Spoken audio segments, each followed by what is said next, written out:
Justinos dovanotų organų dėka, reiškia, pagelbėta 5 žmonėms.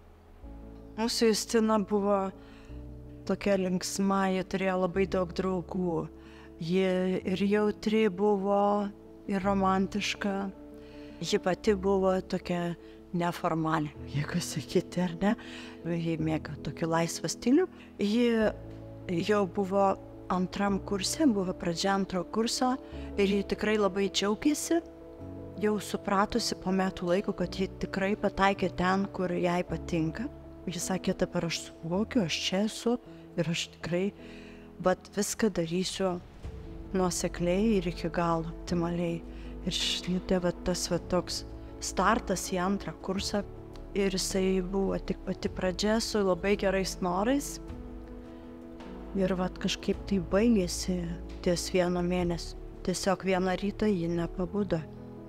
Ją ištiko galvos smegenų aneurizma. Tai kažkas panašaus kaip insultas. Buvo atliktos 2 operacijos.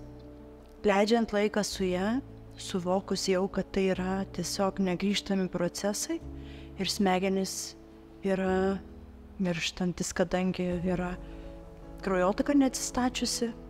Ir toptelėjo tokia mintis, sakau, gydytojas, ar mes galėtume dar padėti? Atėjo į galvą ta mintis, nežinau, pats Dievas, ko gero, man padiktavo, kaip kartais sakome.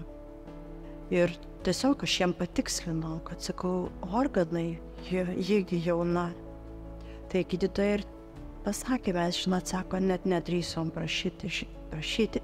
Aš galiu pacituoti Evangeliją pagal Joną. Nėra didesnės dovanos, kaip gyvybę už draugą atiduoti.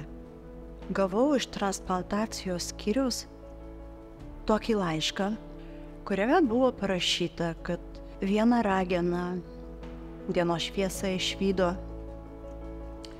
vyras, kita ragena mergaitė, tuomet inkstas atiteko žmogui, dar atiteko inksto ir kasos komplektas, kuris yra labai retai, bet atitinka ir labai didžiulė dovana 2 viename.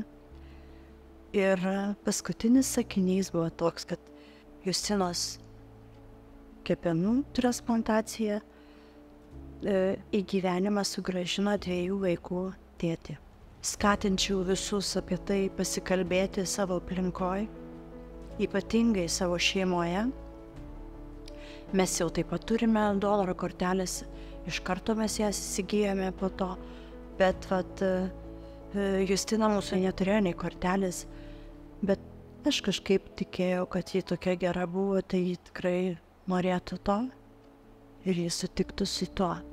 Nors Lietuvoje yra beveik 47 000 žmonių išreiškusių pritarimą organų ir audinių donorystei, bei užpildžiusių sutikimo formą donoro kortelį gauti, tam turi neprieštarauti ir mūsų artimieji. Todėl labai svarbu, kad jie žinotų apie jūsų apsisprendimą dėl organų ir audinių donorystės. Skirkime laiko šiam pokalbiui, kuris gali išgelbėti gyvybę ar pagerinti gyvenimo kokybę.